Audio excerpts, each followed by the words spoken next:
Welcome back. This is the third lesson recording for IM1, October 6, 2020. So where we've left is we've considered what if we had two different points to calculate the slope. If I tried this red slope triangle versus this blue triangle, the slope is still going to come out to be the same. What if I tried this blue triangle versus this green triangle? So the slope triangle being below or slope triangle being above. As long as you're doing the arrows and the arrows are going in the right direction, you are going to be good. Okay, now what if I started from the other point? So to do that, let's try, okay, so let's try a different color. And okay, what if so from here we started in the red dot here to this dot. Okay, so that's my green triangle. What if I started from this triangle and ended up in this triangle?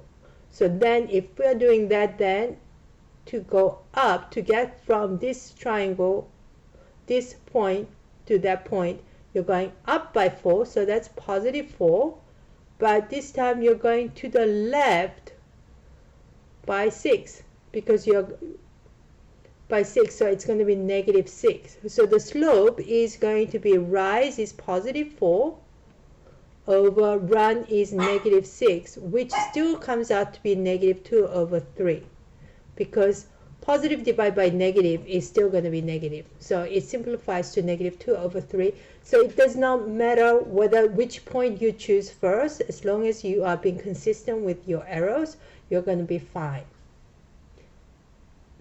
Now you are going to try to do the Desmos exercises. These are the class links that you should join.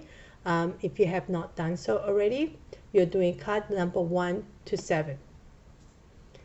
Please pause the video and go ahead and do this now. I am going to assume that you have done that, and we're going to take some notes. So we're going to go from graph to slope to and y-intercept, and slope and y-intercept to graph. So to do that, how do I sketch linear graph? Okay, so sketch a graph of a line with y-intercept of negative 3 and slope of 2 over 3. How would I do that? Well, you start off with y-intercept of negative 3. Okay, so y-intercept means y-axis is being crossed at negative 3. Negative 3 is right here. So this is my first point. So I'm going to draw my dot there. And then from here, I hear that slope is 2 over 3.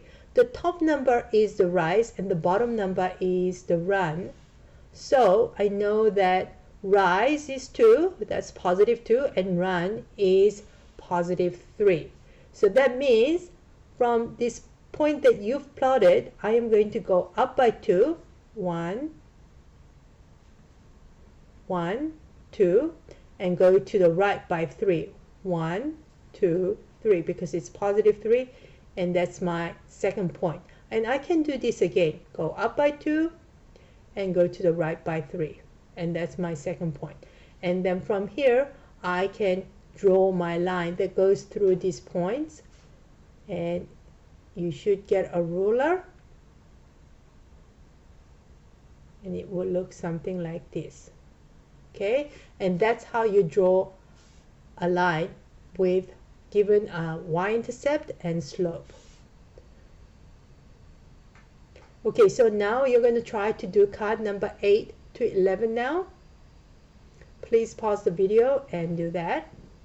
And then finally, when you are done, we are done for the day. So you are going to write down on the table of content today's date, graphing lines given slope and y-intercept.